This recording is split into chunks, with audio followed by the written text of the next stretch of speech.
नमस्कार दोस्तों, प्रस्तुत है सुभद्रा कुमारी चौहान द्वारा लिखी गई कहानी एकादशी। शहर भर में डॉक्टर मिश्रा के मुकाबले कोई डॉक्टर न था। उनकी प्रैक्टिस खूब बढ़ी चढ़ी थी। यशस्वी हाथ के साथ ही साथ वे बड़े विनोदप्रिय, मिलनसार और उदार भी थे। उनकी प्रसन्न मुद्रा और उनकी उत्साहजनक बातें मुर्दों में भी जान डाल देती थी। रोता हुआ रोगी भी हंसने लगता था। वे रोगी के साथ इतनी घनिष्ठता दिखलाते कि जैसे बहुत निकट संबंधी या मित्र हों। कभी कभी तो बीमार की उदासी दूर करने के लिए, उसके हृदय में विश्वास और आशा का संचार करने के लिए वे रोगी के पास घंटों बैठकर न जाने कहाँ कहाँ की बातें किया करते। उन्हें बच्चों से भी विशेष प्रेम था। यही कारण था कि वे जिधर से निकल जाते, बच्चे उनसे हाथ मिलाने के लिए दौड़ पड़ते और सबसे अधिक बच्चों को अपने पास खींच लेने का आकर्षण उनके पास था। उनके जेब की मीठी गोलियां, जिन्हें वे केवल बच्चों के लिए ही रखा करते थे। वे होम्योपैथिक चिकित्सक थे। बच्चे उनसे मिलकर बिना दवा खाए मानते ही न थे, इसलिए उन्हें सदा अपने जेब में बिना दवा की गोलियां रखनी पड़ती थी। एक दिन इसी प्रकार बच्चों ने उन्हें आ घेरा। आज उनके तांगे पर कुछ फल और मिठाई थी, जिसे उनके एक मरीज ने उनके बच्चों के लिए रख दिया था। डॉक्टर साहब ने आज दवा की गोलियों के स्थान पर मिठाई देना आरंभ किया। उन बच्चों में एक 10 वर्ष की बालिका भी थी, जिसे डॉक्टर साहब ने पहली ही बार अपने इन छोटे छोटे मित्रों में देखा था। बालिका की मुखाकृति और विशेषकर आंखों में एक ऐसी भोली और चुभती हुई मोहकता थी कि उसे स्मरण रखने के लिए उसके मुंह की ओर दूसरी बार देखने की आवश्यकता न थी। दूसरे बच्चों की तरह डॉक्टर साहब ने उसे भी मिठाई देने के लिए हाथ बढ़ाया, किंतु बालिका ने कुछ लज्जा और संकोच के साथ सिमट कर सिर हिलाते हुए मिठाई लेने से इनकार कर दिया। बालक और मिठाई न ले, यह बात जरा विचित्र सी थी। डॉक्टर साहब ने एक की जगह 2 लड्डू देते हुए उससे फिर बड़े प्रेम के साथ लेने के लिए आग्रह किया। बालिका ने फिर सिर हिलाकर अस्वीकृति की सूचना दी। तब डॉक्टर साहब ने पूछा, क्यों बिटिया, मिठाई क्यों नहीं लेती? आज एकादशी है, आज भी कोई मिठाई खाता है? डॉक्टर साहब हंस पड़े और बोले, यह इतने बच्चे खा रहे हैं सो आदमी खा सकते हैं, औरतें नहीं खाती। हमारी दादी कहती हैं कि हमें एकादशी के दिन अन्न नहीं खाना चाहिए, तो तुम एकादशी रहती हो? क्यों नहीं, हमारी दादी कहती हैं कि हमें नेम धर्म से रहना चाहिए। डॉक्टर साहब ने दिन में बहुत से रोगी देखे, बहुत से बच्चों से प्यार किया और संभवतः दिन भर वह बालिका को भूले भी रहे। किंतु रात को जब सोने के लिए लैंप बुझाकर वे खाट पर लेटे, तो बालिका की स्मृति उनके सामने आई। वह लज्जा और संकोच भरी आंखें, वह भोला किंतु दृढ़ निश्चयी चेहरा, वह मिठाई न लेने की अस्वीकृति का चित्र उनकी आंखों के सामने खिंच गया। बाद में डॉक्टर साहब को मालूम हुआ कि वह एक दूर के मोहल्ले में रहती है। उसका पिता एक गरीब ब्राह्मण है, जो वहीं किसी मंदिर में पुजारी का काम करता है। अभी 2 वर्ष हुए जब बालिका का विवाह हुआ था और विवाह के 6 महीने बाद ही वह विधवा भी हो गई। विधवा होते ही पुरानी प्रथा के अनुसार उसके बाल काट दिए गए थे। यही कारण था कि उसका सिर मुंडा हुआ था। उस परिवार में 2 विधवाएं थीं, एक तो पुजारी की बूढ़ी माँ, दूसरी यह अभागिनी बालिका। एक का जीवन अंधकारपूर्ण भूतकाल था, जिसमें कुछ सुख स्मृतियां धुंधली तारिकाओं की तरह चमक रही थीं। दूसरी के जीवन में था अंधकारपूर्ण भविष्य, परंतु संतोष इतना था कि वह बालिका अभी उससे अपरिचित थी। दोनों की दिनचर्या 60 और 10 वर्ष की अवस्थाओं की दिनचर्या एक सी संयमपूर्ण और कठोर थी। बेचारी बालिका न जानती थी कि अभी उसके जीवन में संयम और यौवन के साथ युद्ध छिड़ेगा। इस घटना को हुए प्रायः 10 वर्ष बीत गए। डॉक्टर साहब उस शहर को अपनी प्रैक्टिस के लिए अपर्याप्त समझकर एक दूसरे बड़े शहर में चले गए। यहाँ उनकी डॉक्टरी और भी चमकी। वे गरीब अमीर सभी के लिए सुलभ थे। बड़ा शहर था, सभा सोसाइटियों की भी खासी धूम रहती और हर सभा सोसाइटी वाले यह चाहते कि डॉक्टर मिश्रा सरीखे, प्रभावशाली और मिलनसार व्यक्ति उनकी सभा के सदस्य हो जाएं। किंतु डॉक्टर साहब को अपनी प्रैक्टिस से कम फुर्सत मिलती थी। वे इन बातों से दूर ही दूर रहा करते थे। इसी समय शुद्धि और संगठन की चर्चा ने जोर पकड़ा। शताब्दियों से सोए हुए हिंदुओं ने जाना कि उनकी संख्या दिनों दिन कम होती जा रही है और विधर्मियों की, विशेषकर मुसलमानों की संख्या बेहिसाब बढ़ रही है।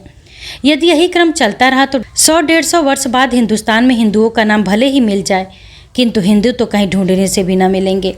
सभी मुसलमान हो जाएंगे। इसलिए धर्म भ्रष्ट हिंदू और दूसरे धर्म वालों को फिर से हिंदू बनाने और हिंदुओं के संगठन की सबको आवश्यकता मालूम होने लगी। आर्य समाज ने बहुत बड़ा आयोजन करके 10-5 शुद्धियाँ भी कर डाली। हिंदू समाज में बड़ी हलचल मच गई। बहुत से खुश थे और बहुत से पुराने ख्याल वाले इन बातों को अनर्गल समझते थे। उधर मुसलमान भी उत्तेजित हो उठे। तंजीम और तबलीग की स्थापना कर दी गई, किंतु डॉक्टर मिश्रा पर इसका कुछ भी प्रभाव न पड़ता। हिंदू और मुसलमान दोनों ही समान रूप से उनके पास आते थे और वे दोनों की ही चिकित्सा दत्त चित्त होकर करते थे। दोनों जाति के बच्चों को समान भाव से प्यार करते। उनकी आंखों में हिंदुओं का शुद्धि संगठन और मुसलमानों का तंजीम तबलीग दोनों व्यर्थ के उत्पाद थे। एक दिन डॉक्टर साहब अपने दवाखाने में बैठे थे कि एक घबराया हुआ व्यक्ति, जो देखने से साधारण परिस्थिति का मुसलमान मालूम होता था, उन्हें बुलाने आया। डॉक्टर साहब के पूछने पर उसने बतलाया कि उसकी स्त्री बहुत बीमार है। लगभग 1 साल पहले उसे बच्चा हुआ था। उस समय वो अपने माँ बाप के घर थी। देहात में उचित देखभाल न हो सकने के कारण वह बहुत बीमार हो गई। तब रहमान उसे अपने घर लिवा लाया, लेकिन दिनों दिन तबीयत खराब ही होती जाती है। डॉक्टर साहब उसके साथ तांगे में बैठकर बीमार को देखने के लिए चल दिए। एक तंग गली के मोड़ पर तांगा रुक गया। यहीं जरा आगे कुलिया से निकलकर रहमान का घर था। मकान कच्चा था। सामने के दरवाजे पर एक टाट का पर्दा पड़ा था, जो 2-3 जगह से फटा हुआ था। उस पर किसी ने पान की पीक मार दी थी, जिससे मटियाला सा लाल धब्बा बन गया था। सामने जरा सी छपरी थी और बीच में एक कोठरी। यह कोठरी रहमान के सोने उठने बैठने की थी और यही रसोई घर भी थी। रहमान बीड़ी बनाया करता था। गीले दिनों में यही कोठरी बीड़ी बनाने का कारखाना भी बन जाती थी, क्योंकि छपरी में बौछार के मारे बैठना मुश्किल हो जाया करता था।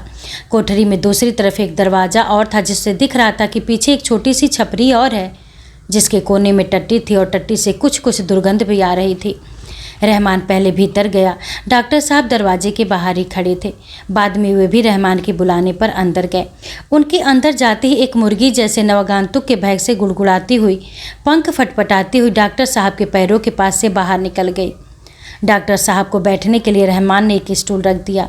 उसकी स्त्री खाट पर लेटी थी। वहाँ की गंदगी और कुंद हवा देखकर डॉक्टर साहब घबरा गए। बीमारी की नब्ज देखकर उन्होंने उसके फेफड़े को देखा, परंतु सिवा कमजोरी के और कोई बीमारी उन्हें न देख पड़ी।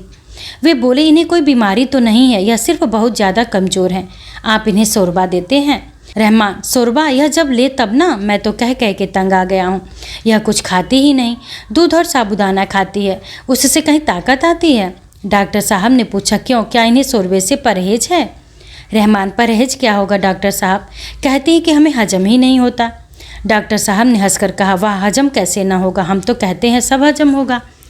डॉक्टर साहब, इतनी मेहरबानी और कीजिएगा कि शोरबा इन्हें आप ही पिला जाइए, क्योंकि मैं जानता हूँ यह मेरी बात कभी न मानेंगे। डॉक्टर साहब रहमान की स्त्री की तरफ मुड़कर बोले, कहिए, आप हमारे कहने से थोड़ा शोरबा ले सकती हैं ना? हजम कराने का जिम्मा हम लेते हैं। उसने डॉक्टर के आग्रह का कोई उत्तर न दिया, सिर्फ सिर हिलाकर अस्वीकृति की सूचना दी। उसके मुंह पर लज्जा और संकोच के भाव थे। उसका मुंह दूसरी तरफ था, जिससे साफ जाहिर होता था कि वह डॉक्टर के सामने अपना मुंह ढांक लेना चाहती है। डॉक्टर साहब ने फिर आग्रह किया, आपको आज मेरे सामने थोड़ा शोरबा लेना ही पड़ेगा, उससे आपको जरूर फायदा होगा। इस पर भी उसने अस्वीकृति सूचक सिर हिला दिया, कुछ बोली नहीं। इतने से ही डॉक्टर साहब हताश न होने वाले थे। उन्होंने रहमान से पूछा कि शोरबा तैयार हो तो थोड़ा लाओ, इन्हें पिलाएं। रहमान उत्सुकता के साथ कटोरा उठाकर पिछवाड़े साफ करने गया। इसी अवसर पर उसकी स्त्री ने आंखें उठाकर अत्यंत कातर दृष्टि से डॉक्टर साहब की ओर देखते हुए कहा, डॉक्टर साहब, मुझे माफ़ करें, मैं शोरबा नहीं ले सकती। स्वर कुछ परिचित सा था और आंखों में एक विशेष चितवन, जिससे डॉक्टर साहब कुछ चकराए। एक धुंधली से स्मृति उनकी आंखों के सामने आ गई। उनके मुंह से अपने आप निकल गया, क्यों? छलकती हुई आंखों से स्त्री ने जवाब दिया, आज एकादशी है। डॉक्टर साहब चौक से उठे, विस्फारित नेत्रों से उसकी ओर देखते रह गए। उसी दिन से डॉक्टर मिश्रा भी शुद्धि और संगठन के पक्षपाती हो गए।